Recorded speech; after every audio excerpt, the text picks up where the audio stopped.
ওয়ামান আ'রাযা আন যিকরি ফাইন্না লাহু মাঈশাতান দানকা ওয়া নাহশুরুহু ইয়াওমাল কিয়ামাতি আ'মা।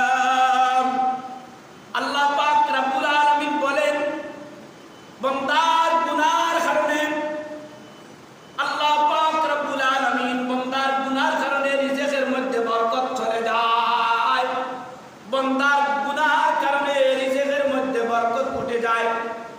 একজন ব্যক্তি অনেক ধনী, অনেক মাল সম্পদের অট্টালিকার মালিক আছে, কিন্তু ওই ব্যক্তির দিকে আপনি তাকান, তার সম্পদ হালাল না হওয়ার কারণে তার কোনো শান্তি নাই, ঘুম নাই, সর্বক্ষণিক একটা চিন্তা ফিকির আছে সে কিভাবে মাল বানাইব, মাল অর্জন করব, কিন্তু শান্তি বলতে কোনো কিছুই নাই।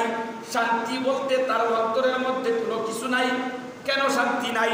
আল্লাহ পাক রব্বুল আলামিন বলেন, ওয়ামান আ'রাযা আন যিকরিহি, যে ব্যক্তি আমার স্মরণ, আমার জিকির থেকে তার অন্তরটাকে সরাইয়া ফেলল, তার অন্তরটাকে সরাইয়া দিল, ফাইন্না লাহু মাঈশাতান দানকা, আমি আল্লাহ পাক রব্বুল আলামিন তার হালওয়া রুটির মধ্যে সংকীর্ণ করে দিব। আমি আল্লাহ পাক রব্বুল আলামিন তার হালওয়া রুটির মধ্যে সংকীর্ণ করে দিব। তার হালওয়া রুটি অসংখ্য অগণিত থাকলে তার শান্তি আসবে না, তার সুখ শান্তি হবে না, সে ভালোভাবে খাইতে পারবে না, সে ভালোভাবে কাপড় পরিধান করতে পারবে না, শান্তিতে ঘুম আসবে না, শান্তিতে চলাফেরা করতে পারবে না। ও আল্লাহর গোলাম, শুধু তাই নয়, আল্লাহ পাক রব্বুল আলামিন বলেন, ওয়া নাহশুরুহু ইয়াওমাল কিয়ামাতি আ'মা, কিয়ামতের ময়দানে ওই ব্যক্তিকে অন্ধ হিসাবে আল্লাহ পাক রব্বুল আলামিন হাসরের মধ্যে উত্তোলন করবেন। দুনিয়ার জিন্দেগি শেষ নয়। একটি ঘটনা শুনেন, সাহাবা কেরাম রিজওয়ানুল্লাহি আলাইহিম আজমাইনের, সাহাবা কেরাম রিজওয়ানুল্লাহি আলাইহিম আজমাইন, একদিন একদল সাহাবা কেরাম তাদের রিজিক অন্বেষণ করার জন্য একটি আবাদবিহীন বন জঙ্গলের মধ্যে, আপনার হাওরের মধ্যে, পাহাড়ের মধ্যে তাদের রিজিক অন্বেষণ করার জন্য গিয়েছেন। রিজিক অন্বেষণ করার জন্য যখন সাহাবা কেরাম গেছেন, যাওয়ার পরে দেখা যায় একটি গর্ত থেকে শুধুমাত্র আশরাফি ইঁদুর, ইঁদুর পর্যন্ত ইঁদুর আশরাফি তুলতেছে। আশরাফি বলা হয় গনিমতের মাল বা গুপ্তধন, সোনা রূপা ইত্যাদি হইতে পারে। এইগুলো ইঁদুর তুলিয়া একত্রিত জমা করতেছে। তুলতে তুলতে 70টা আশরাফি একত্রিত করে করল। সাহাবা কেরামের রীতিনীতি হলো, নতুন কোনো কিছু যদি আবিষ্কার হয়, নতুন কোনো কিছু হয়, তাহলে প্যারা নবী মুহাম্মদুর রাসূলুল্লাহ সাল্লাল্লাহু আলাইহি সাল্লামের কাছে উপস্থাপনা করেন। আল্লাহর রাসূল সাল্লাল্লাহু আলাইহি সাল্লামের কাছে উপস্থাপনা করলেন, ইয়া রাসূলুল্লাহ, ইয়া হাবিবাল্লাহ, আমরা গেলাম রুজি রোজগারের নিয়তে, কিছু রুজি রোজগার করব, হালুয়া রুটি নিয়ে আসবো, বাচ্চা মাল বাচ্চা কাচ্চার লগে, বিবি বাচ্চার লগে আপনার কিছু নিয়ে আনবো। আমরা দেখি ইঁদুর গর্ত থেকে আপনার হালুয়া রুটি তুলতেছে, একটা না 70টা আশরাফি ইঁদুর নিয়ে আসলো। আল্লাহর রাসূল সাল্লাল্লাহু আলাইহি সাল্লাম বলেন, ও আমার সাহাবা কেরাম, এটা হইল তোমাদের আল্লাহর পক্ষ থেকে তোমাদের রিজিক। সুবহানাল্লাহ হইছেন না? আরে ঘুম গেছেন না?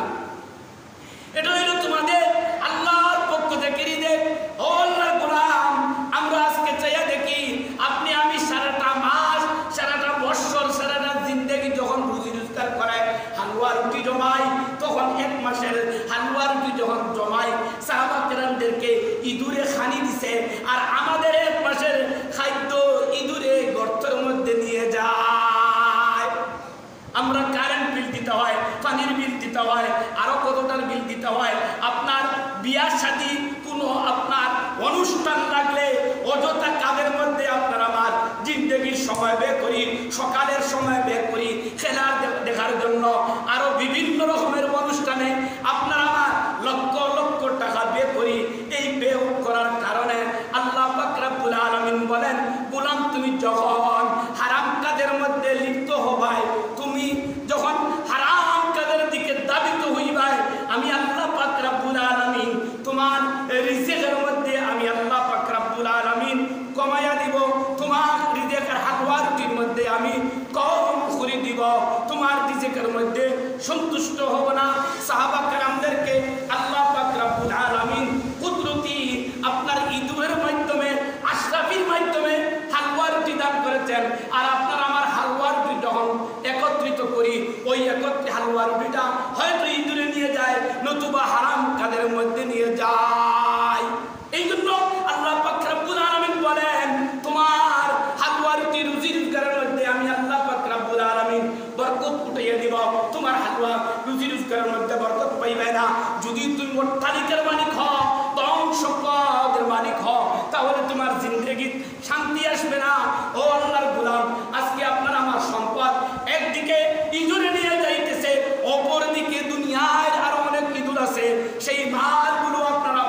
সম্পদ লুটপাট করে নিয়ে যাইতেছে।